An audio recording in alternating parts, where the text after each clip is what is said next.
ফের লোকালয়ে চিতাবাঘের আতঙ্ক। ধূপগুড়ি ব্লকের উত্তর খুঁটিমারি এলাকায় সর্ষে খেতে কাজ করার সময় চিতাবাঘের আক্রমণের শিকার হলেন প্রসেনজিৎ রায় নামে এক কৃষক। বুধবার বিকেলে মরাঘাট জঙ্গল থেকে একটি চিতাবাঘ বেরিয়ে এসে ওই কৃষকের ওপর ঝাঁপিয়ে পড়ে। কৃষক প্রসেনজিৎ বাবু একা থাকায় চিতাবাঘটিকে প্রতিহত করতে পারেননি।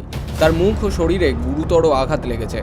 খবর পেয়েই তার স্ত্রী, যিনি পেশায় একজন ভলেন্টিয়ার, ডিউটি ছেড়ে ধূপগুড়ি মহকুমা হাসপাতালে ছুটে আসেন। সেখানে প্রাথমিক চিকিৎসার পর বন দপ্তরের ব্যবস্থাপনায় তাকে মালবাজার সুপার স্পেশালিটি হাসপাতালে স্থানান্তরিত করা হয়।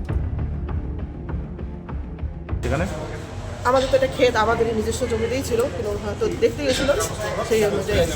কোথায় কোথায় আঘাত করেছে?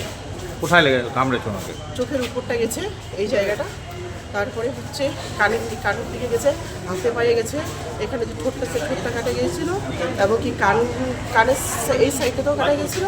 উনি কি করেন এমনিতে উনি আগে বাইরে কাজ করতেন, এখন বর্তমানে বাড়িতে আছেন, টোটো চালাচ্ছেন। ওনাকেই কি শুধু ধরেছেন না আরও কাউকে আহত করে? আমি ওনাকে জানি যে ওনাকে ধরেছিল, কিন্তু আদার্স আর কাউকে ধরে উনি একা সেখানে গেছিলেন, কারণ ক্ষেত আমাদেরই ছিল। বন দপ্তর সূত্রে জানা গিয়েছে, মরাঘাট রেঞ্জের জঙ্গলে বর্তমানে হাতি ও চিতাবাঘের সংখ্যা অনেকটাই বেড়েছে। জঙ্গলে খাবারের অভাব দেখা দেওয়ায় বন্যপ্রাণীরা বারবার লোকালয়ে ঢুকে পড়ছে। এই ঘটনার পর থেকেই খুঁটিমারি এলাকায় তীব্র আতঙ্ক ছড়িয়েছে। স্থানীয়রা দ্রুত এলাকায় বন দপ্তরের নজরদারি বাড়ানোর দাবি জানিয়েছেন।